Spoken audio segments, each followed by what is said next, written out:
Okay, episode 9, Lane 1 Talk Show. Phil here with my co-host Mark, and we do have a special guest who I will get to in just a second. In this episode, we are going to talk about, we're going to recap the 10 down in San Juan Capistrano, and also talk about the world of long runs, various types of long runs, do a deep dive into long runs. But first, let's introduce our special guest, Blake Maule. So hello, Blake. Blake is an Arroyo Grande High School alumni who I had the pleasure of coaching back in the day, and Sac State alumni, middle distance runner in high school and in college, 800, 1500 meter specialist. And he still trains with us here on the Central Coast. And he's our special guest today, and maybe he'll be a reoccurring guest. I don't know. I don't know. We'll see. But anyways, we're gonna jump into updates, and talk a little bit about how we're doing. I know in previous episodes, Mark, I had shared with you that recovering from the marathon was not going so well. You know, I think you had some good observations, which were accurate. I was pretty much running threshold pace at 8:45.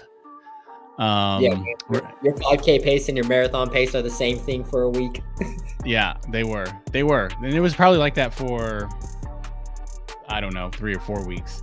And I was getting a little worried. I thought that was my new normal. I thought it was going to feel like that forever. But the past week or so, I just turned the corner. Late last week, I jumped in a workout with you guys. Your recovery workout was actually my real workout, and that ended up being great. I did a 4-mile tempo at a demo man, and I didn't feel like I was going to die. So I think, the lesson there is just stick with it. If it makes you feel better, man. I was kind of rigging on that one too. It wasn't really a recovery one. Silas dropped a cool 4:52 mile 4 on me, which on demo man is an uphill mile. Yeah. Yes. Yeah. I mean, yeah, Silas, he will catch fire sometimes out there. And then, we went to Sound Running the week before, which we'll get into in a second. Conover Classic.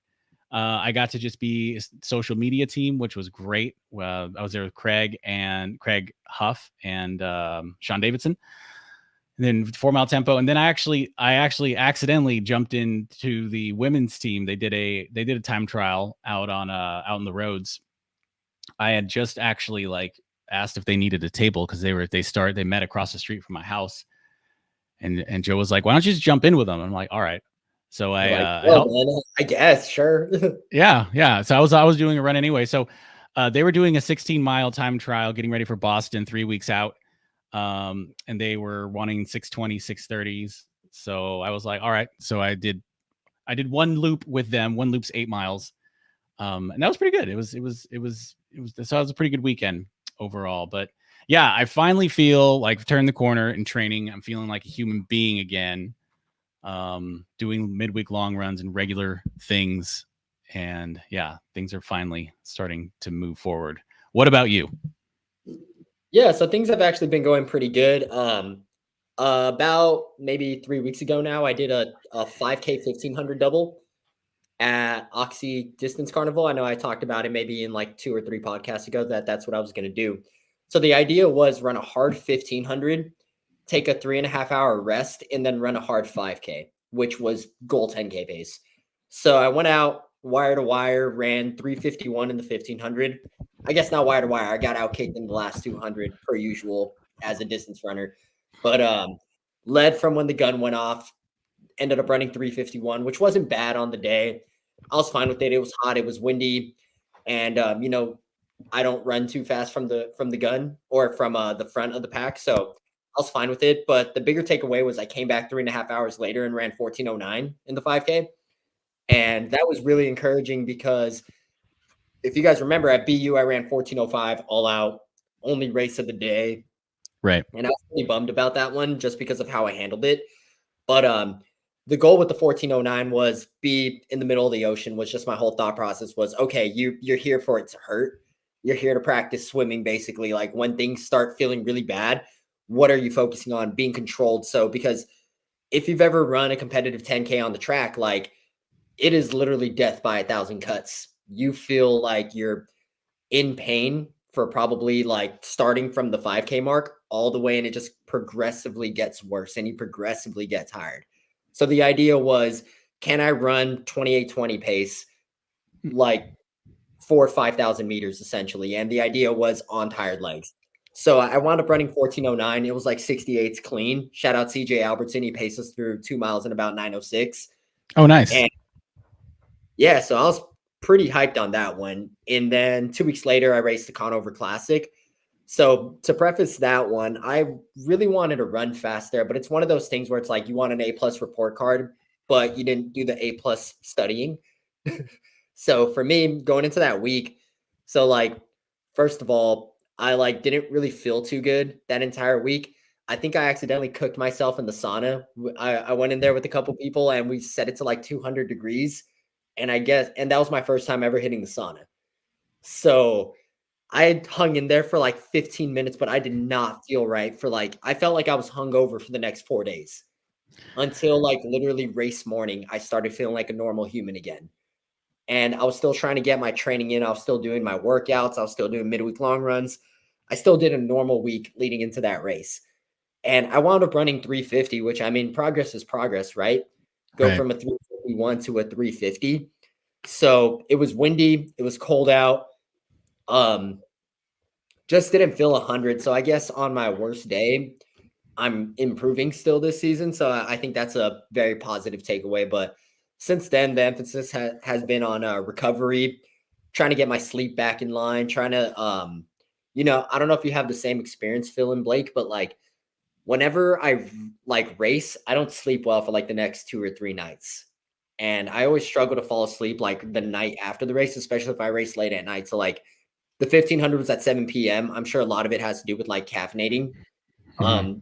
Prior to the race, I'm a big two or three shots of espresso like an hour before I race or like an hour and a half before I race. So for me, I can't sleep that night. Then the following night, I can't sleep again. And then that third night, I finally start sleeping normal. So for me, it's been try to get the sleep right, get my legs back underneath me. I've strung together all good workouts. A couple of them felt rough, but I still hit the splits. And I think that's what fitness is, right? Like on your worst days, you're still hitting the pace that you need to. And that's the definition of fitness. And but all I said on the Brian Clay 10K, I'm starting to feel like myself again. I'm starting to feel really good again. So hopefully looking to get a time on the board and put myself in that wheelhouse to make the Olympic trials. Yeah, man. Yeah, that's and what's the date on the Brian Clay? Is that like April 11th, something like that? April 10th? April 11th. Yeah, it's weird. It's Okay. on a Thursday. So I'm having to do a lot of janky things with my schedule at the moment. So like I'm going to have to work out Monday, Thursday this next week so I can get a proper 10-day out workout.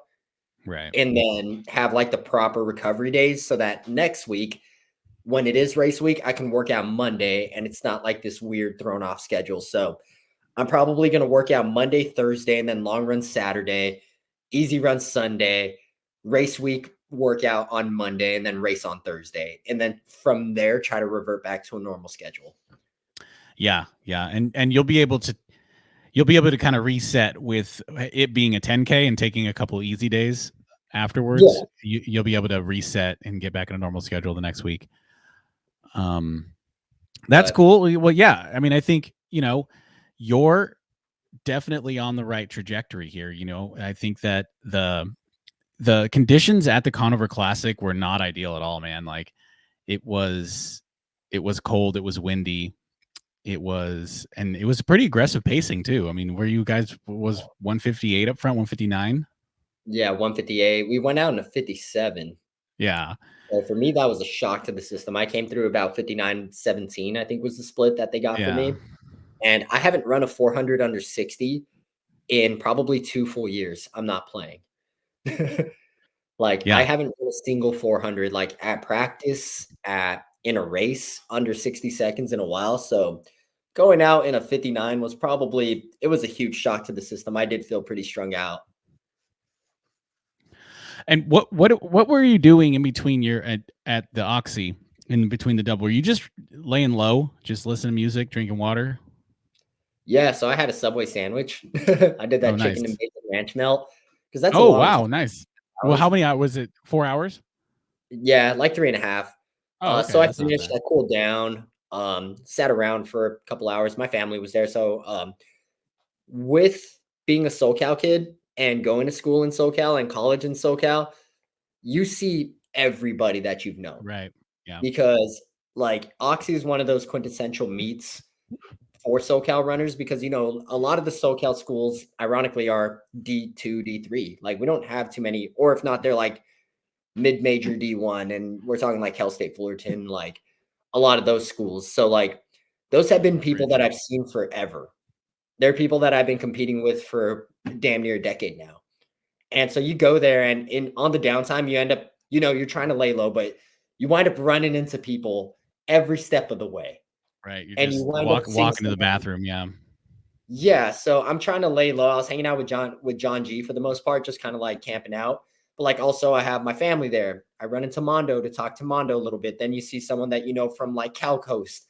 Then you see someone that you know is like, oh, you're still competing. Like, one of the guys I randomly ran into was like Annie Roberts when she was an Aggie. Her ex-boyfriend that she was dating when she was an Aggie. Like, run into him and he's like, oh shoot, like you're still competing. I'm like, you're still Yeah, competing, like. And so having those like 10-minute conversations with like people you haven't seen in years. So yeah. doing a lot of that. And then it was like, oh shoot, it's time to warm up. And at that point, I'm like, bro, if I run like 14:30, I would not be surprised. Well, that probably helps you take your mind off racing though, too. So you're not just sitting there just dwelling on, oh, I got to go run a 5K now on tired legs, right? So it's like Yeah. probably good getting all those dap ups and getting some hype ups from guys that haven't seen you in a while. The good feelings of racing in college. Oh Yeah. yeah, definitely. Because it's kind of funny now because I think it's something for post collegiate runners that we recognize the people that are still doing it. It's kind of like you see, it's like, wait, it's kind of like seeing your friend like 1:30 at the club, and you're Yeah. like, wait, you're still here Yeah. too? Like, it's like, I can't believe you're still doing this too. So it's always pretty fun. And when you get to like my end of the spectrum, it's like you run into Fernando Cabada or like Roosevelt Cook, and they're like, "Hey, are you 40 yet? You're not 40 yet, are you?" And so that's what I get from those guys. You didn't, it's because we've been doing it for 20 years. Yeah, that's nuts, man. Almost you for as know, much live. yeah. So we've been, I've been seeing Roosevelt Cook at the Jim Bush Classic for a long time. All right, so let's jump into the 10. Blake, you and I took a secret mission down there to Orange County. We picked up David Avila in Thousand Oaks, another AG alum and friend. That was a great trip, man. That was a lot of fun. So we get down there, and we get down there just in time to see the third section of the men's 10K. And what they had about 8 laps left when we got there. And Christian Ricketts, another AG alum, was out there crushing it, chasing the wave light, and he ended up battling with this like Swedish steeplechaser, right? Or German steeplechaser. Yeah. I think he's from Switzerland. Yeah, Switzerland. And he's actually like an Olympic steepler. Like he's got the standard or whatever. And I don't know that they have a trials, or maybe they do, but anyways, yeah, he was out there crushing it. We talked to him a little bit. We talked to Sean Ricketts, who coached Blake, and I was the assistant coach at that time. So like you're talking about, Mark, it was like a family reunion trackside. So we talked to Sean Ricketts' wife Sandy for a little bit, and that was awesome to reconnect. I haven't talked to them for a while. Talk to them. But in terms of the racing, it was just like so cool how these races were set up. The wave light is like so cool. Like they had for the women's race, I don't know, looking back at some of the footage, Blake, they had the world A, or no, they had the American record, right? They had the American record set up for Alicia Monson. Yeah. And then they had another group going for the world A, right?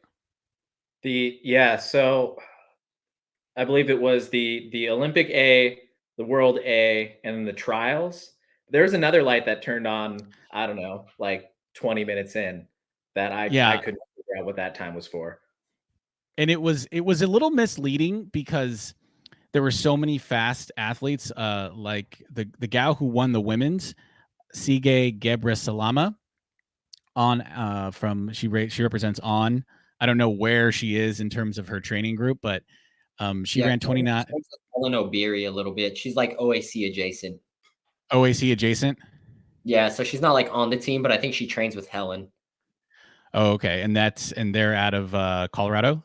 Yeah. Yeah. Okay. I think she's been staying in Boulder for a couple of weeks leading up to the 10. Yeah, we were talking about that on the trip.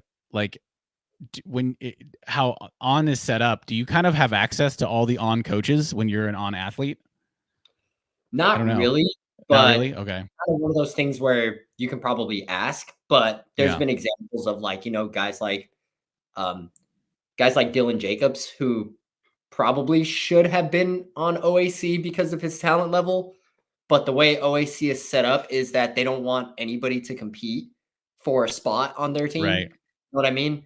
So I'm wondering if that might have had to do, or maybe he was just like, nah, I want to stick with Carlson. But I think for if you're not competing with someone already on their team, it's probably fine. It's probably fine, right? Ben Flanagan could be on their team, and he chooses to stay with Ron Warhurst. Well, he actually trained this whole winter with them. Mm-hmm. And he was still doing a mixture, though, right? Yeah. Of Ron Warhurst and Dathan Ritzenheim work. But he wouldn't be competing with anyone that's on the OAC team based out of Boulder. Because he's Canadian. And I mean, the only person that runs the same events as him would have been Joe Klecker. Yeah. I don't think there's another 10K guy on that team. Yeah, definitely. And all the 15 guys are from different countries, right? Yeah. Like there's four of them, and they're all different. And they're all well, remember that was a joke. I heard that on Let's Run. They said that Jordy Beamish isn't even the fastest, isn't even the top 3 fastest on his team, and he won the world championship. He's not even considered a 1500 guy. He's a steeplechaser. Right. But yeah, so the women's race, it fragmented pretty early into various groups. And I think Monson ended up having some stomach issues. She had to drop out, unfortunately. But people who you thought were like far back weren't actually running that slow. It was misleading, because like that there was a group of like Rachel Smith and Carissa Schweizer who were a little bit off the pace of the front, but they were still running really fast. I'm not sure exactly what the women's USA standard is, but they were well under that.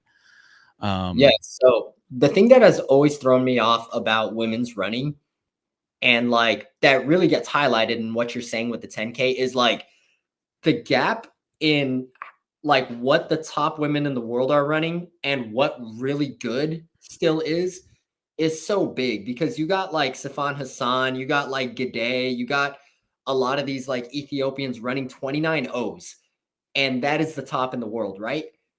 And then you have like Alicia Monson going for the American record. That's also really good, but that's like 30:08. And then you have the women chasing like the American trials qualifier at like 31 minutes, which is still really good. And then you have like Kira D'Amato running like 31:07, and she's like former US marathon record holder. Like there's a lot of really good runners, but they're 2 minutes apart, but like they're also really great. And that's the thing that's always thrown me off, is because like the gap, top US men making the trials is 13:20 in the 5K. And then probably 13, like right around 13 flat is the top end. So it's like a small gap, but like women, same thing in the 5K. You have the women's American record 14:23. And then you still have the second group running in the 14:40s that are getting dropped. And then you still have girls running in the NCAA 15:10 that are still killers. And you're talking like damn near a minute off. So the women's 10K, seeing someone run 29:58 and she is creaming the field, but the rest of the field is still running really well, is always mind blowing to me. Yeah, it was, and that's a great summary. And that's exactly how it was. It was like, man, this gal, this On gal from from Ethiopia was just crushing it. But then all of our American heroes are right there, you know? And it was cool. It was cool, but it was definitely like, yo, wow, you have to put it in perspective. And the men's race was a little similar too, and we'll get to that in just a second. But the women's race was super exciting. Nikki Hiltz paced for a bit. They were out there fresh off the indoor world championships. And yeah, no, the women's race was great. Centro, what's up? Oh, so I just thought it was pretty crazy how Wayne Kalati just like decided to ditch the pack early on and just like go it alone. Yes. And end up running a stellar time like solo. Yeah, what did she run, like 30-33 or something like that? Something ridiculous. Yeah, something like that. Yeah. When the front pack broke off of Alicia Monson, the Pacers, and that's right. Yeah. It was just like Kalati was like leading the chase pack for, I don't know, maybe half a lap, and she was like, you know what, I need to go do my own thing, and off, which is like, I don't know, like I'm a middle distance guy, right? So like thinking about running a 10K solo at, you know, such a fast pace is just like, sounds like the most painful, like most horrible thing that I could imagine. And, you know, she was just like, I'm going to go, you know, do my own thing and make this event work for me. Which I think is good that the lights were there too, because I'm sure it's just like one like every little thing counts and everything helps in that situation. No, that's a good point. I almost forgot about that, because after Monson had dropped and some of the Pacers had dropped out, it was Gebra Salama way up front and Kalati. Is that how you say it? I think. Yeah, Anyways, Winnie Kalati. She just went hard. She went ham, and she just, you know, was trying to reel in as much as she could. Yeah, it seemed like, I mean, all of the U.S. like standout distance women were in that race. I mean, you know, Alicia Monson was in there, Kira D'Amato, Sarah Hall, Schweitzer. Yeah, Sarah Hall. You know, like it was pretty stacked. Emily Infeld was there, and there was a lot of carnage, but I mean, anyone and everyone who's, you know, a long distance, you know, phenom was there on the track that night.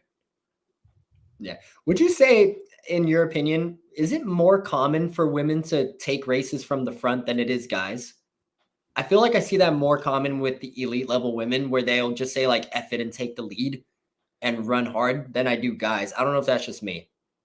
I personally feel like, just from coaching high school, it almost seems like there's not as many opportunities for women to run fast. So like from an early age, I feel like they just learned that like if they want to reach their goals, you know, they need to take charge of a race early on, especially if they're like the class of the field. Yeah, I think that's a good point. Is maybe they're, you know, there's you know, even in high school, there's fewer runners, right? There's fewer girls, you know, that maybe at that certain level.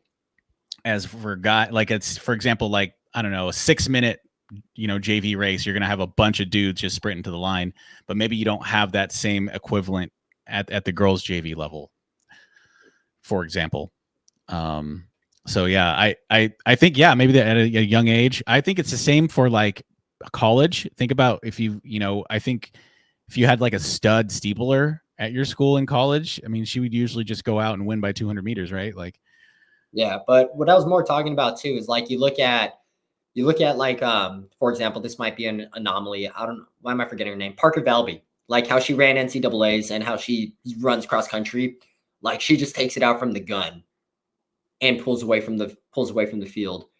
And historically, like I feel like that's a lot more common with women runners, but not to go too far down that rabbit hole. But yeah, it was just an observation I was making based off the Kalati, based off of the Ethiopian gal that won it. Like, I don't know. I feel like there was just a lot more case of that at the 10 than there was the guys race. Cause I mean, in the guys race, the winner literally did not lead until 150 to go. True. Yeah. True. Yeah, no, that's a good observation. I think, you know, I got to think about that one. There's probably a bunch of reasons why, right? But in the 1500, Centro announced later after that race, or maybe before the race, I don't know, that this will be his last season and he's going to retire. He ran 3:38, was 5th place. What are your guys' thoughts? Dude, R.I.P. I'm gonna miss the boy. I'm kind of sad. I'm sad, dude. When I saw that, it just like, I knew that his career is coming to its end, and the light's at the end of the tunnel, especially if he doesn't make an Olympic team. It's like, what's the point in continuing? But I mean, for all of my running career, he's been, the guy, and he's just like such a cool athlete to watch compete. I mean, there's not many guys on the track that have the same kind of swag and, posturing, that he has. Right. I mean, he has celebrations when he finishes, like actual celebrations, like similar to like LeBron James or Messi or, whoever. Like, there aren't many distance runners in track and field that do that. So it's always a fun time watching a Centro race, and to not have him out on the track, after this year is going to be sad for me. And in our current stable, we don't. He's a unicorn. There's no one else really that is like him right now in terms of his swagger and his racing. His style is there's no one to replace him. Yeah, I mean he's a pop star, in track for distance runners. Like, there's a lot of sprinters that have that personality, but for distance runners, he's really carrying the load. Yes. And Jaeger was also in that race. I think that was his probably his spring opener. 8th place, 3:40. Probably just getting the wheels going, right? Yeah, man. It's just, I don't know. I feel like if like guys like Centro and Jaeger, it's really hard to ever count them out just because they've showed time and time again. Like, honestly, I thought Centro had been done for a little while. And then that one season where he came back his first year, I think with Bowerman, what was that, 2021? I thought he was done already that season because that's when he ran like 156 in the 800 and then like 347 in the 1500. And I was like, what? Oh, yeah. Or like, and then like 407 in the mile. I was like, bro, this dude is washed. And then he comes out at, it was like On Running's first track fest. And he like waxed the field and ran like 3:35. And I remember it always replays in my head because Aaron Potts made that meme of that high school team. And it was like, I think I got my swagger back. And he photoshopped Centro's face over it. And after that, the only person that beat him was Cole Hawker. Like, the dude always finds a way to fight. He found himself in the final last year after an ACL surgery. And Phil, getting a knee surgery, it is a lot harder to come back because you have to start dealing with imbalances outside of just coming back from your fitness. Like, you don't use that leg for anything for a while. So what were you doing, Phil? Like, you're in the pool, you're doing single leg exercises, you're doing things specifically to be able to run. So you're not actually training. So for him to come back and make a final and he got like 12th or like 11th, but he's had a full year under his belt. He's already had a better start to this season than he did last year by a lot. He's already where he was at last year in March. So I think he can really shock some people if he connects some things. Especially like you said, if he's ahead of where he was last year at this time, that's another year post surgery that you're gaining strength. I mean, it essentially took me a good year to recover to where I was running, level again. I granted, Centro's going to have, the best of the best and, more dedicated rehab time and all that stuff. But so, maybe that's, he seemed to be running pretty quickly after his surgery, maybe, I don't know, 3 or 4 months. But yeah, you can't count out Centro, man. You can't count him out. You can't count that dude out at all. I think he's got, I don't know. I'm going to say that I think he has a good shot still this summer because, in my opinion, the U.S. men's 15 is full of choke artists, and he's a killer. You think choke art? I don't know, I man. think the men's 15 is full of choke artists, bro. Ooh. I think there's lots of dudes that run fast all season and then just don't make teams. You got to give some names. I'm not giving any names. Who are you saying, Hobbs Kessler? Dude, Hobbs got that dog in him right now. I think that Hobbs can compete, and he's shown that he's not afraid to move people around in a race, which is essentially what Josh Kerr does, and that's what Josh Kerr did this indoor season. He's like, I've got the biggest body. I'm not afraid to touch people, make contact. Pause. And yeah. But anyways, I just think that when you look at the US 1500, I think that there's 3 dudes that are going to have people sweating, and that's going to be Yared, Cole Hawker, and you can't count out Centro. He's the gold medalist, and he's got that swag, like I said earlier, way more than anyone else in that field. So even the dudes that have been stringing together months and been killing workouts and, on paper should be able to make the team, they're still sweating Centro. So I think he's got a pretty good shot, because when it comes down to the Olympic trials, dude, people that have been at that stage are still sweating because they never made a team. The rounds, right? The rounds, yeah. So I don't know. That guy's calm, cool, and collected, and I think that, on race day, at the trials, at the finals, he's probably got more of his wits about him than anyone else. Yeah, that's a good take. I like that. The thing that sold me on Hobbs Kessler was his performance at the U.S. Indoor Champs. And we talked about it on this show, Mark, where he didn't even really have a great race, and he still made the team.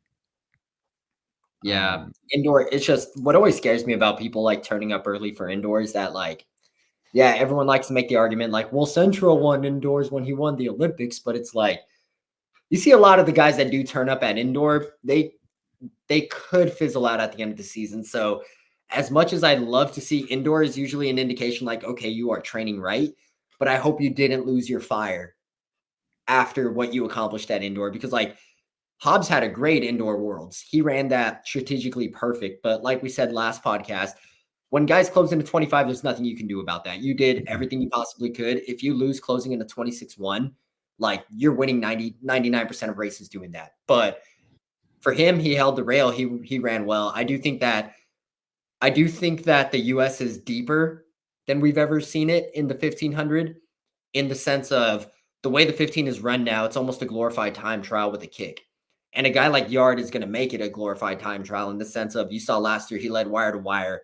He only got taken over by Joe Wascom, and then Yared wound up out kicking him. But they're running, everybody's training for strength right now. So if Centro's running 338 and no one has any clue what his training's like, if that's off of LT and thresholds and all that, that's pretty damn crazy.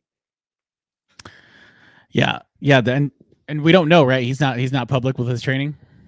Well, I mean, he just doesn't have a coach. He just kind of does what he feels. He just does whatever he wants.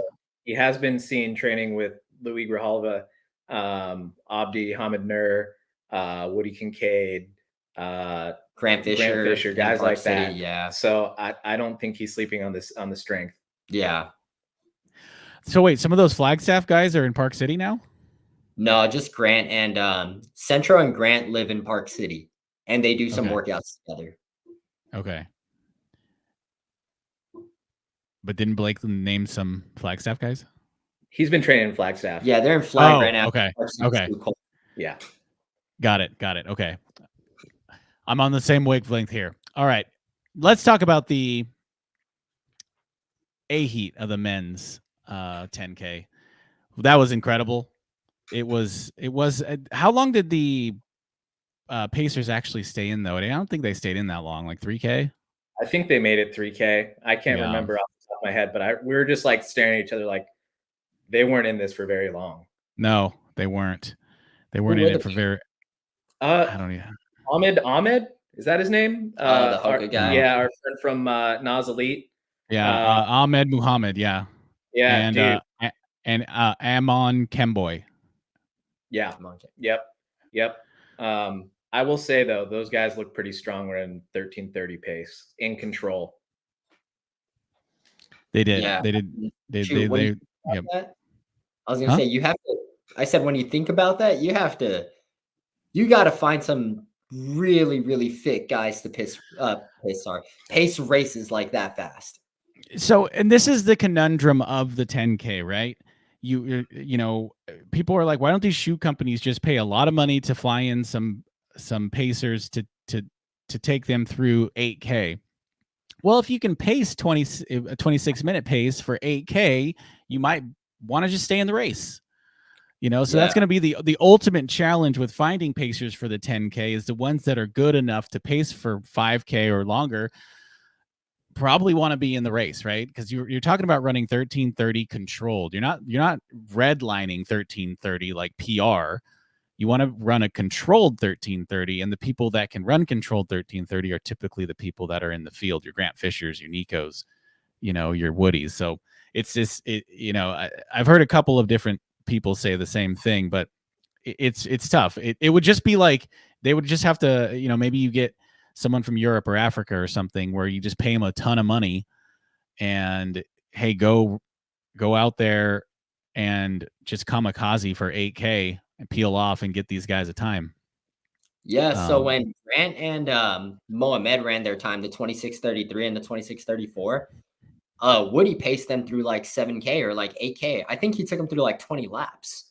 Wow. Something ridiculous. And they asked him, like, did you think? He goes, to be honest, he's like, I knew I can run like a pretty dang fast time, but after dropping out, I was like, shoot, I probably should have raced this. Yeah. But at that point, like, you commit to racing, and he put that race aside so that he can help them. But took him through like 19 laps, 20 laps on pace for 26:30. Like that day, he probably could have ran like 26:40 himself, 26:40 something. So like you're on the money in that sense, where those are the type of guys that you need if you're going to take them through 8K. Yeah. Yeah. It was exactly, I mean, the race kind of, I mean, we called it, Mark, like we basically had identified the time and the place and the players. So, I not to brag, but it wasn't that big of a surprise. But it was incredible. It was incredible. It was so cool, like to see where track and field has come, right? The wave light, the super shoes, the pacing, all the elite coaches on the infield screaming. Mm-hmm. And the same sort of like warped distortion occurred as well, because like guys like Klecker and Luis had kind of fallen off a little bit, but those dudes were still running 27:0, 27:26, right? So it was this weird warped perception that they were falling way back, but they were still under, I know Luis is an American, but like Joe was still well under the outdoor USA standard. I thought it was wild too, because we were just watching and I was like, it looked like Woody Kincaid was yo-yoing, and it looked like he was falling out. And one thing about that guy is like you can never count out what he's going to do in the last lap, regardless of like where he's at. And it just looked like he was out. And then that last lap he turned on, and I think he still made it under 27 minutes, right? 26:58 or something like that. Yeah, like 57 or something. Yeah. Like that. Like that guy's the real deal. No matter how you cut it, right. Even if like injured or whatever, he can get himself back to a crazy level of fitness fast, and he has the dog in him to compete. Yeah, for sure. But there was eight guys under the standard. 8 guys under the standard at that race. And my sort of thoughts going to that and after, and Blake, you may feel similar, like having coached for many, many years and having this event that was just like 10Ks and a couple distance races. It was essentially the same amount of time as maybe a Lakers game. So like, would track and field benefit from more of these like smaller bite-size elite events where you have just fewer events, but very high quality? Or is this more of a distance runner thing? I think it's more of a distance runner thing, because if you think about it, like distance runners, like we don't really have a thing outside of distance running. You know what I mean? Like we get up for this stuff. Like even Noah Lyles complained about this, that why do distance runners have all the forums? Why do distance runners have all the YouTube channels? Why do distance podcasts coverage? Yeah. Because he was saying, he's like there's no let's, or they're starting it, but he's like, there's no let's sprint. Like, let's run. It's like, let's talk about Grant Fisher. Let's talk about Joe Klecker. We'll mention Noah Lyles set the American record in the 201 gold, but let's talk about Jakob and Kerr. And he was like, why don't we have anything like that for sprints? And them going back, it's like, well, we don't really have anything else for distance runners. We don't have ESPN. We don't have Sports Center. We don't have fantasy sports. We don't have anything. So like distance runners are passionate about the little niche that we do have. Notice when anybody ever talks trash on cross country or track, it's always the distance runners right away in the comment sections going to defend it. And I think that's kind of like what events like the 10K are, because you look at the Track All Access YouTube channel and they post a sprint workout, you'll see instantly all the sprinters going into the comment section and be like, finally, not some boring mile repeats. Finally, not a guy doing a tempo run. Like, those suck. We need more content like this. And the distance runners are instantly like, you know, some people like that kind of stuff. And I think that's why these small niche events do well. And I think we're on the right track, but we're still ultimately like, no pun intended, but we're still ultimately like an amateur type of sport. Like, right. For Christ's sake, like the second place finisher is a college athlete. Right. I think that location really plays a big role in it though, too. Sound put on that event in Sacramento, which is a huge running community. I mean, CIM's there. The Olympic trials have been held there before, USA's, you know, regionals, all events. NCAA's, yeah. And NCAA's. And I just think that no one came out for that. From my understanding, I personally wasn't there, but having a lot of friends in the area and boots on the ground, it just seemed like that event just didn't, you know, get up in the air. So having a race down in, you know, a huge metropolitan area, like South, you know, LA area, is really going to get a lot of people out. And then having it at a high school where, you know, the tickets for entry is $10. I think that really helps. And you don't think that this would work if it was like, you know, say, I don't know, you do a 100, maybe you do a hurdles, and then maybe you do like the 800 with a thing Mo. She don't race. Yeah. Didn't they do that in LA last year, where they had like an 800 and sprint events and stuff like that? And a Grand Prix or something. Yeah, that's happening again at UCLA this year. Okay. But yeah, I don't know what it is. They just don't get a big draw. Yeah. Like, because I remember they used to have the one at Mount Sac too, the Golden Spike. And the year they sold the most tickets was because DK Metcalf ran and ran like a 10-3. Oh, yeah.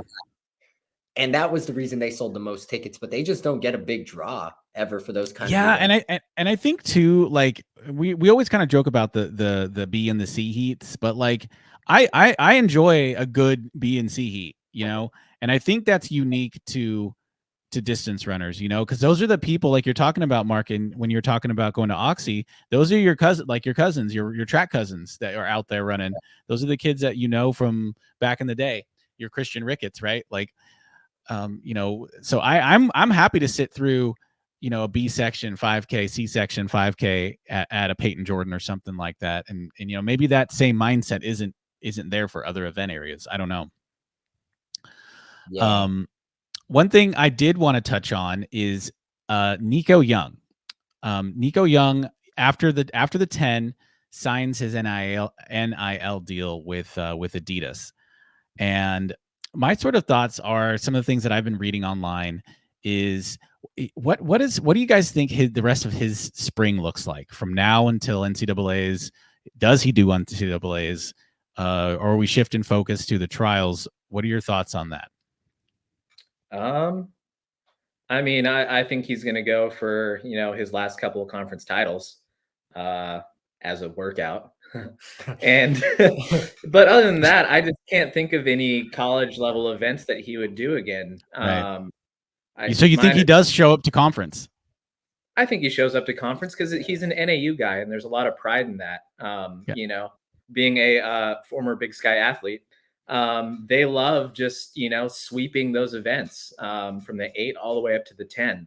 And a lot of those races for them are workouts and tempos and leading up to regionals because they do a lot of workouts after them. But there's a lot of pride in you know, holding that tradition and sweeping all the distance events. So I think he'll show up to that. I can't think of a single meet, college meet that he would go show up at other than Brian Clay. Like 1,500. Yeah, and even then, I don't know if he would run the 10K at NCAAs in preparation for the Olympic trials.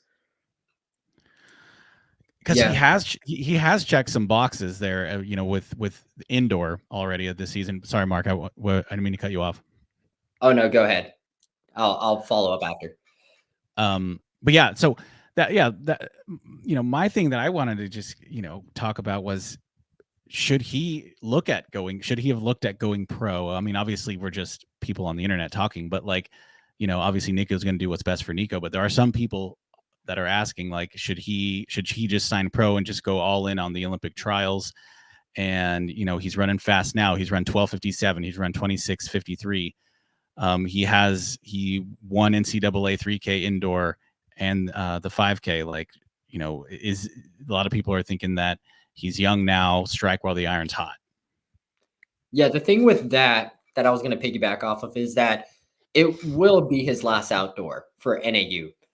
And I think Mike Smith is really good at using these races along the way as a workout. Like, I agree with Blake. I can't see him doing the 10K at NCAAs. But at the end of the day, like, making the Olympic team is not a guarantee for him at all. Like, yes, he did just run 26:52, but he also has never closed under 56 seconds.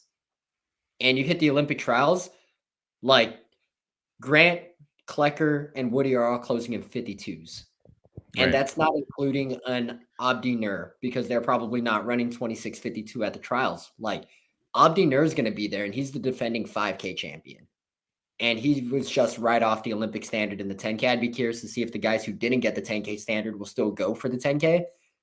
But you look at that, it's not guaranteed. So I think Mike Smith will do a good job on using these races to kind of like keep them sharp and practice going through rounds, or practice tactical racing, practice closing hard, practice the mindset. Okay, what did you feel? How can we get that 56 down to a 52?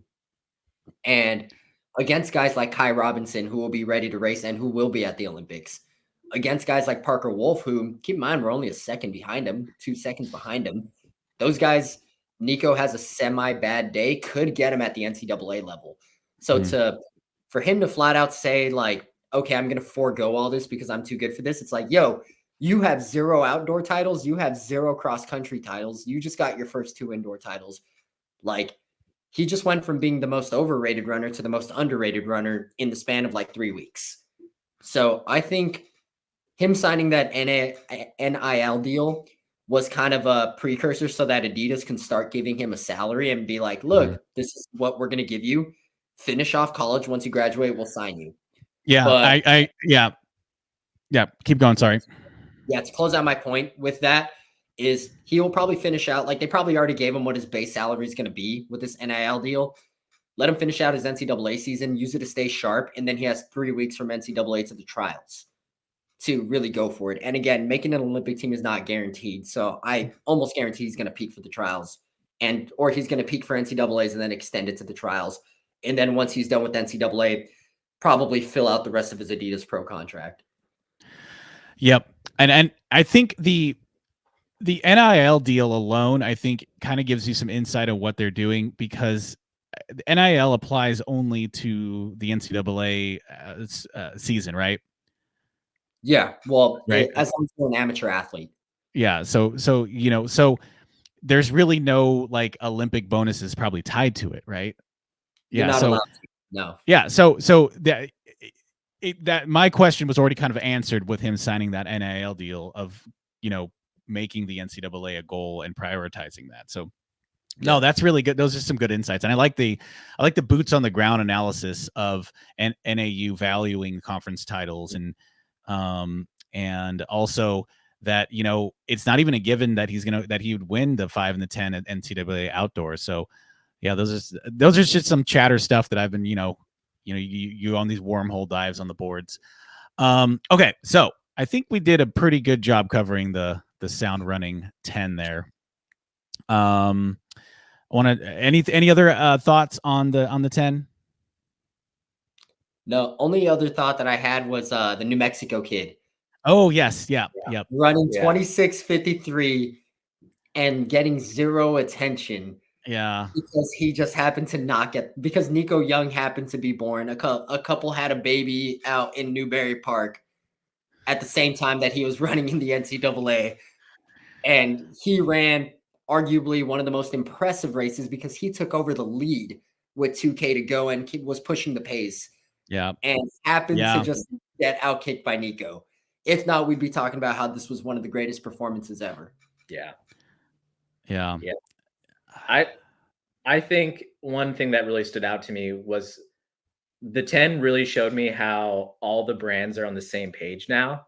Nike doesn't have just the best spikes and best, resources anymore. I mean, we saw athletes from Under Armour and Hoka up in the mix, and no one would have counted those brands on being up in the mix in a 10K in the same vein as, Nike and Adidas. So I think that that's going to be really exciting going into this Olympic year, seeing that everyone's on a level playing field now. And there's not necessarily one group anymore that is really miles ahead, like, maybe Bowerman had been in, 4 or 5 years ago. There's not one single, like, there's some people that are doing their own thing. There's people that are in Flagstaff. There's people that are in, and on OAC, the Puma group out in, where are they, in Atlanta or something? No, they're in Boston. No, oh, okay, Boston. Yeah, And then Boston. the Coogan, the New Balance group, right? So, like, piggybacking off of your comment there, Blake, I think, like, the shoe companies level playing field, but also, like, the coaching talent pool is also pretty widespread, with people kind of thinking outside the box, going back to their high school coaches, or like the Virginia Cooper Tier and Hawker, going out there. So it is a little bit of a changing the guard, and I think, in that, because we really had kind of like regional, just like a handful of regional programs that are now kind of fragmented out into smaller groups.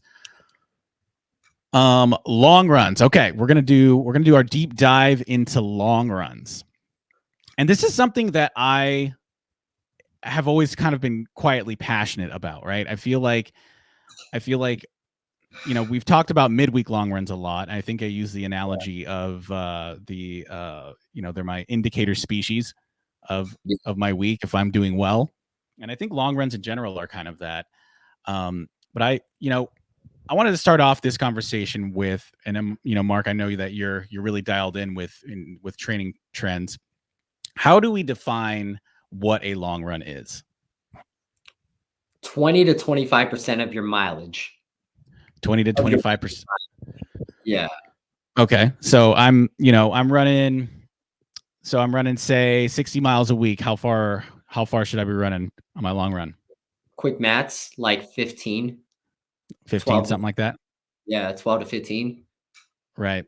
And yeah, so 20 to 25% of your weekly mileage. And there's a variety of ways that you can do that. Right. That the sort of the old school, if you want to call it, or the traditional version, which I like to do, is the easier Sunday long run, right? So, get together on a Sunday, go for a run, 15, 16, 20 miles. That's kind of the bread and butter that me personally, that I've used. Other versions that I've enjoyed are the hilly ones, kind of like, I think of those as like summer training or winter bridge training. And as well as the long awaited tempo runs, the LATR, that Joe likes to have us do. So when I've been marathon training, and my Garmin says like 18 miles at the end of a demo man day, or a long tempo run, I might just call that a long run and keep it moving, rather than having to come back the next day and do another long run. I know people who do like 140 miles a week will differ, but now, is a long run a workout, or is it not a workout, or does it depend? I think it depends. Yeah. I mean, as a middle distance guy, I wasn't going super far, but those summer easy long runs in the hills, I feel like my body was able to bounce back from those a little better. especially if they're on soft surface, than let's say, a progressive long run on the roads. And I would treat the two separately, almost like a easy long run on dirt is almost like a longer recovery run that almost like massages, the earlier stages of the week out of you. Whereas, a more workout oriented progressive long run, maybe you're getting down to marathon pace or faster at the end on a harder surface, you would need to treat that more like a workout and, get your recovery protocols in after that a little more so that you can go into the rest of the week and still, kind of hit the goals without coming out the other end with some niggles and stuff like that. Yeah, I'm going to say it depends on your program and it depends on the structure of your week. Like, in my opinion, I think long runs should be workouts in the sense of maybe not every week, but every other week. I think it should be structured to where you're hitting those last miles kind of fast just because your body makes the best adaptations for the longer the run and the faster the run. Unfortunately, the body breaks down after a while. So you want to maximize the amount of times that you can do that. For people like us, Phil, where we work out Wednesday, Saturday, because, it gets dark out, so we can't do Tuesday, Thursday, or Tuesday, Friday, like most other programs. You don't have enough time to recover for a Sunday long run. So for us, if we were to crush a workout on Saturday, then try to crush the long run the next day, we're hurt. No way around it. But it's a little bit easier just because Wednesday workouts for us are usually a little bit lighter. So for us, we do more of a midweek long run, and that's where we do our structured workout versus other people that might do it in the long run because it makes more sense if you're doing long run Sunday as a workout on Tuesday, workout on Friday, recover Saturday, and then basically repeat. Right. It makes a lot more sense because you can break it up that way. And then for them, their midweek long run is like you and Blake were talking about, like 14 miles at like 7-minute pace or 14 miles at like 6:45 pace to where you're kind of just getting those runs done. But for us, just because of how our week's structured, our midweek long run kind of acts on what I feel the long run should be. Right. And that's just out of, we play the cards that were dealt. We play the cards that were dealt. And I'm glad you brought that up because that was going to be my point too, was the midweek long run is our version of the sort of structured long run. And so we still get to address it. It's not maybe as long, right? So maybe, kind of going what you were saying, maybe you're in a perfect scenario where you're doing what day you do your long run on Sunday, but you do your hard workout on Friday, right?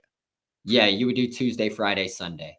Tuesday, Friday, Sunday. So then Sunday you would do like 15 or 16 but with the last few miles at a good clip.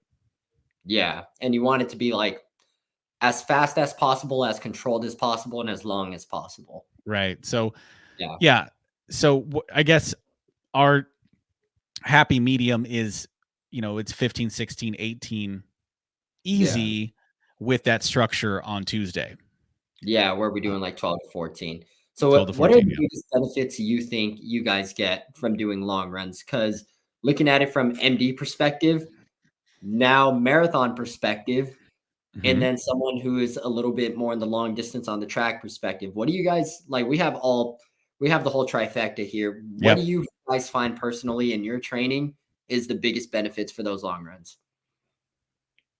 Personally, I feel like it really helps my recovery, especially with the 800. There's rounds involved. And when you're competing in the 800, there's, a special group called 800 meter specialists that don't get a lot of miles in. So when it comes time for championship season and it's like you've got to run an 8 on Friday and an 8 on Saturday, a lot of those people just can't recover. And I think coming from like a 1500 cross country background, the more mileage, the better when you're trying to, compete at a high level in the 800. And it just makes you sturdy. I feel like I can recover better. I'm less prone to injury if I'm doing my long runs right and consistently and recovering from them. And it just, it just helps you feel strong and confident as the season progresses.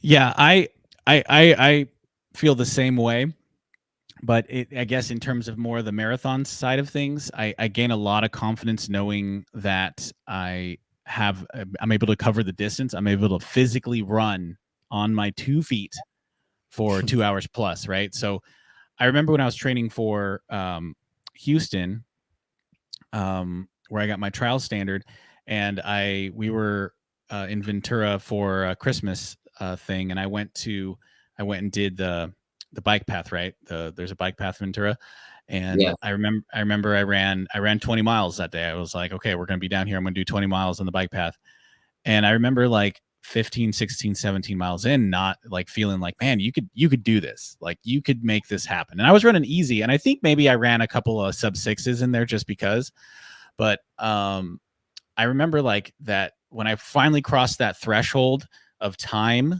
of like, 2:10, 2:20 hour, like, time wise, 2 hours, 10 minutes, 2 hours, 20 minutes. That gave me and I wasn't dying. I wasn't like absolutely like I was tired afterwards and I needed, an easy Monday, but I wasn't like completely thrashed. Right. And it was on pavement. It was along the coast. It was not on the soft surface at all. So I got a lot of confidence from just like time on feet. And from that, and I think, just the aerobic benefit of it too. For me, long runs are like the low hanging fruit, right? For people who are strapped for time, for like, especially like blue collar runners or high school runners, like for, for how much you get out of them and how, if you keep the paces easy, if you're doing kind of easier long runs, I feel they're very accessible to most of us. So it's like, hey, are you hitting your consistent long runs? You basically just need some place to run. You could do it on a treadmill. And I just feel like there's so many benefits for they just, long runs punch above their weight class in terms of the benefits and versus the sort of cost in terms of complexity and access. Can I hop in real quick? Yeah. I agree with that, Phil. I think long runs also do a lot for your morale and for your health, especially when you're meeting up with a group on Sunday mornings. I think that in college, Sunday long runs at Lake Natomas were just like one of the best things that you could possibly do. Getting out in nature, seeing the scenery, and shooting the shit with your friends, and talking about all the things that happened that week. It was just like a good positive reset. Going into the week. So it's like, not only are you getting all the physical benefits, but you're also getting, a lot of positive mental from it. Oh, I'm glad you said that. Yeah. I mean, they're less and less now, but when I get a chance to run with the boys on Sundays, that's a big treat, Yeah. Yeah. So yes, morale, is a big component, especially in high school and college. Yeah. Yeah. The way I usually gauge which runs I think are useful, which workouts are useful. I don't know if anybody has a similar sentiment, but for me, it's like how I feel after accomplishing them. So the runs that I usually feel the best about afterwards are long tempos, really hard track sessions, and long runs and treadmill runs for some reason. But usually when I accomplish those things, it's usually because they're mentally taxing and I know they have a lot of benefit and I know that it was a struggle to get it done. So long runs are one of those things where whenever I finish, I always feel really good about myself and I always feel happy that I did that. And I always feel like it's money in the bank. Like it is guaranteed money in the bank, no matter how slow you went, no matter how fast you went. Every time I get the same feeling like, all right, that was good. Or like, okay, I got better today just for covering the distance. It doesn't matter how fast, doesn't matter how it went. It was just, I covered that distance. It was a good time. Makes you structurally sound. Yeah. Okay. Well, so I have a couple scenarios that I want to run by you guys. Ooh, and I want you to prescribe me some long runs, okay? So we'll start with kind of an easy one, okay? I'm a second year D2 runner, male, running 2650 in the 8K. I run about 70 to 80 miles a week. I want to make the traveling team this fall. What type of long run should I do? So I run 2650, 70 to 80 miles a week. I'm a second. What do they do on the track? Oh, I didn't get that far. Let's just go with what you know. For me personally, I'd say you probably don't need more than 14, because if you're running 70 to 80 miles a week, my guy, and you're running 2650, you're probably doing a lot of other things wrong, and it's not your long run. So for me, I think you need to keep the main thing. If you're doing 70 to 80, you probably want to bring that down to 70, because you're probably cooked, which means you're probably working out too hard.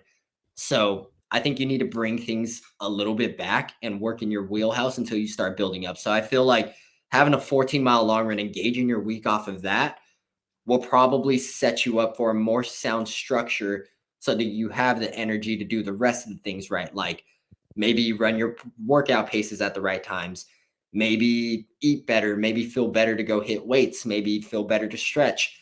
And then having that having that long run at about 14 miles gives you a good baseline. Because if you're like, let's say if you're doing the 20 to 20, like the 20% rule at 80 miles and you're running 16 miles, you're looking at about a 2-hour long run. And if you're a 2650 guy, a 2-hour long run is probably cooking you. So if you have that baseline of, let's start at like an hour 45, and then you could start getting that down to an hour 30, then I think that's where you're really cooking with grease there. Oh, I like that answer. I like the answer. You agree with that? Okay. Yeah, I do think though, kind of like what Mark was saying, I do feel like that athlete is probably working a little too hard in other areas. I also feel like, from being around, I feel like a lot of college athletes probably run their long runs too hard. They run everything too hard, I feel like. Yeah. But the long run, especially like after a long week where you've probably done 2 workouts, lots of lifts, seated tempos in classrooms, stayed up late, DMing, and then just like, I don't know, like all the other nonsense that you do as a college athlete that like you don't really consider taxing your system, and then you go out and you haul ass in a long run and race, the freshmen, just to prove a point. Like, yep. I just feel like a lot of these guys are leaving their performances in long runs and recovery runs and all these other things that don't matter. Yep. I like it. All right, let's do another one. Okay, let's go high school. I'm an 11th grade guy who ran 17:15 last year at Woodward Park as a sophomore. I run 30 to 40 miles per week, and I want to run sub 16 next year. What kind of long run should I do? So I'm an 11th grader. 1 hour? 1 hour. I'm gonna go a little longer than that. I'm gonna say 70 to 75 minutes running with your boys. The whole varsity squad packed up, having a good time, goofing around, getting ready for their workout and their dual meet later in the week. Later in the week? Mm-hmm. Thursday night dual meet? Thursday night dual meet. I think you got to get your strides in though after that long run. Okay, so Mark says 60. Blake says 75 with strides. Yeah, my rationale for that is like, my brother in Christ, your like race pace at the moment is damn near 6 minutes a mile. So you're probably like 5:45 pace. So at that point, they're going to improve just off of getting the miles in. And I say this because I used to be that kid. And for me, the biggest thing was, first of all, getting those 8 to 9 mile long runs in, and maybe throw them in there with some hills, add some adversity in there, learn to build that dog on their own out there. And like running for an hour, that seems to be the sweet spot that your body makes the most efficient adaptations to. And as a junior, I feel the most important thing for them is to mold them to start becoming a leader. Whether you're the number 3 or 4 guy on your team, a lot of times those guys play the biggest role. So for them, you want them to make the biggest improvements, and you want them to believe in the program, and you want them to become efficient. So I agree with Blake with in a perfect world. Yeah, I would love to, if you had a junior that was already poised, or you had a junior that already believed that they should be running with the varsity guys, or should be up there running with like the low 16, high 15 guys. But for the most case, if you're running 17:15, a lot of times that's just not the case. So I feel for them, it's safer to make efficient jumps than it is to try to throw them in the fire. Yeah. I think in high school too, like what Mark was saying, I think the long run is a great opportunity for team building and for character building, right? I think that a lot of the natural born leaders shine through in long runs, the way that they talk to their teammates and they encourage others to, do the right thing in terms of like getting their mileage in or running their appropriate pace. Or just welcoming someone along and involving them in the conversation that happens on long runs. And the second thing I think is that I feel like very similar to what Mark said too, with choosing the course. You can make it challenging with hills or a little flatter and faster. But I really feel like the long run route or course that you choose really determines the type of long run that it becomes. In high school, we had a couple out and back long runs that were like long and flat, and we could get moving on those. And there were some that were very hilly, because our high school is in a very hilly area. And those long runs ended up becoming a lot more slow and controlled as a result of that. So, picking the correct course for the time of season and the purpose of that long run, I think goes a long way. Yeah, Phil, you did this for like 16 years. What's your take on that one for high school? I had both of those things, man. Like it would depend on the kid sometimes. If you had a kid who really like wanted to add on and was fired up and would add on around, we 75, 80 miles by senior year or minutes by senior year. But, like Blake's saying, luckily we had some hills and we had some flat areas. We had some areas that went out towards the coast where people could pick it up, and it was nice weather, so you could get going and not drain the well. But I really always like to see pack running. I always like to see guys and gals working together, encouraging each other. And I would always recommend that my varsity kids, hey, if you have to come back, if we had like a heavy class of like a heavy group of 9th and 10th, hey, seniors, come back, drop them off at the high school, and then you can add on around the school or something like that, so that we're still having a big group, so that the freshmen and the sophomores get that leadership. And then they're also still honest with the pace, right? If the freshmen are only running a 45-minute long run, and the varsity kids are going farther, and the younger kids are turning around, they may not take it as seriously on the way back when they're not supervised by the older kids. So I would always try to promote the group staying together as much as possible, and really kind of pushing through those, it's hot out, it's hilly, it's this or it's that, and because the long run is a good opportunity to kind of overcome those hurdles, because the intensity isn't so hard. You're not running, it's not a super hard workout.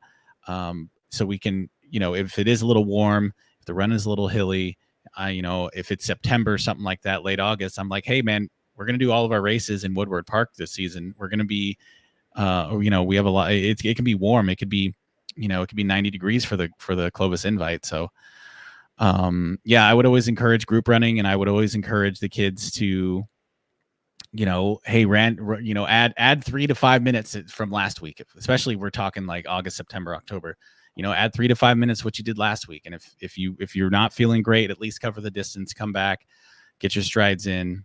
I really pressed consistency.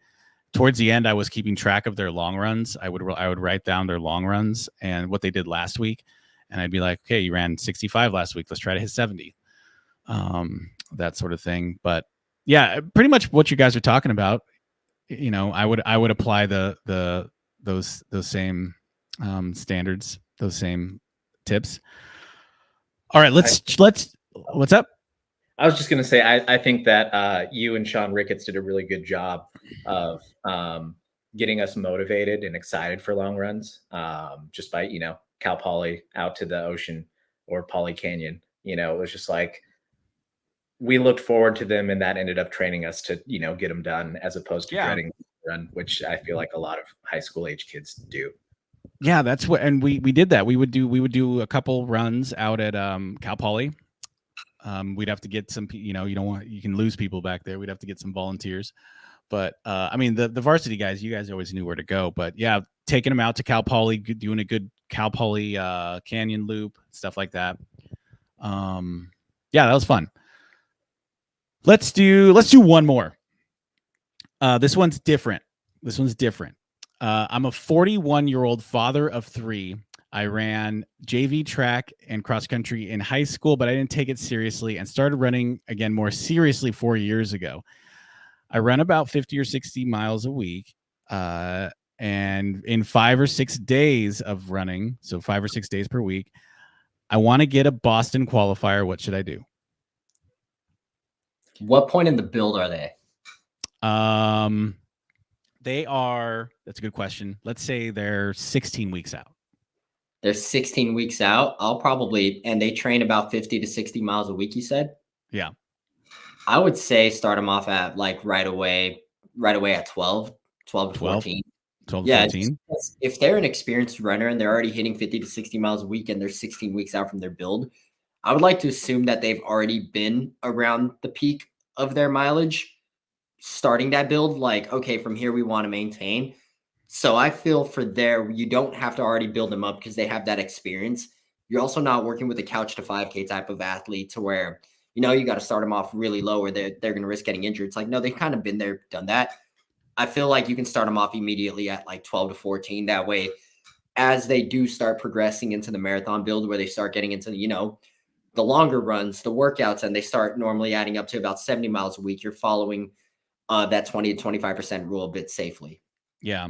And I think 12 to 14 is a good target too, because I don't know exactly what a BQ is for a 41-year-old male, but 12 to 14 miles, you're going to be north of 90 minutes.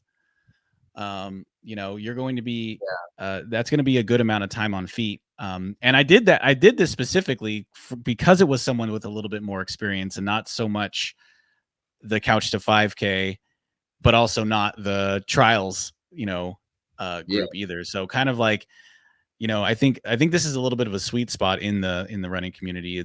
You do have people who are serious about their Boston qualifiers, and their, New York marathons. You don't want to hit the majors. But I think starting them off at 12 to 14 would be great and just kind of progress from there. And I would say for this kind of profile, I might even make some of those long runs workouts. I would hilly too. Like I would do, yeah. Especially if you're looking at a BQ. A lot of times with runners, especially if they're like, sorry, they're kind of new to competition, right? In a sense, ran JV in high school, and that's 21 years ago, or if not more. So, like Blake was saying, if you're running Boston, even a course like CAM, a course like New York, where a lot of people get completely hosed, is they don't know how to run hills efficiently. Mm-hmm. They bomb the downhill, which is a mistake because you'll blow your quads, and then they waste a little too much energy on the uphills. If you throw them in that, like Blake was saying, in their long runs, bro, they're going to learn quickly. Mm-hmm. They're going to learn quickly that doing a hilly long run and what's going to fry their legs. And when they talk to you about it, it's like, well, you can connect the dots for them. Yeah. Especially if you have, I think getting the hills at the back half of the long run too is really helpful in running them on tired legs. Because I think a mistake that a lot of people do make, right, is getting the hills in early in the long run and not picking the correct route. And, when the going gets tough, it's easy running. So at Boston, that's not the case. So, trying to make your long run route as similar to the course as possible would help. Yeah, I was gonna say the exact thing. Something in the later half of the race with some hills, going up and down the hills on tired legs. Yeah, not to get off topic here, but did you see our boy Robert Miranda's 19-mile pre-Boston tempo? Oh no, I didn't. Dude, he did 5:16 average at Griffith Park, which is hilly and dirt in LA. Like 5:16 average with a couple like 5:40s because the observatory hill is super hilly. That's like legit hilly, right? Like a steep, like poop out hill, right? Yeah. And he averaged like 5:16 for 19 miles with a couple of 5:40s in there. That's gangster. That sounds like some like new CJ Albertson type shit. Yeah, except he has structure, so I think he'll eventually end up being a better runner than him. But this dude legitimately like he is training for Boston. I think he's going to do something pretty crazy there. Not to go too off topic, but I think that's very, yeah. I think that's very, yeah. I think that's very on topic. Yeah. Wow, that's incredible. That's a good workout. And knowing him and just getting to know him a little bit better, that's controlled. That is not something. I don't feel like he used a golden star for something like that. Dude, I love seeing stuff like that. I feel like in running, at least, in the era that I came up in, people were like looking for the easiest routes, like trying to just be so controlled about all their efforts, doing them on a track, doing them on a nice loop or whatever. But I love seeing people go out to like a spot like Griffith Park or Woodward Park or wherever and just like let loose. Yeah. Yeah, because it's like those aren't known for being marathon training beacons. It's not It's not Lake Mary Road, right? Not Lake Mary Road, bro. And Lake Mary Road kind of sucks. It is literally like Lake Mary Road is like doing all your workouts on LOVR. For us, that's what it looks like. Yeah, it's just, they don't have any other remotely like flat, long places. But theirs is like gradual uphill. It's windy. Yeah, it's just what they have. No, it doesn't. It doesn't. Yeah, I wouldn't want to train on Los Osos Valley Road exclusively. Yeah, literally. What? It's just a wind tunnel. It is a wind tunnel. Well, any other notes on long runs? I think that's it, man. I've got a question. Oh, you got one. I've got a question for you two. Phil as a marathon runner, Mark as a long distance specialist.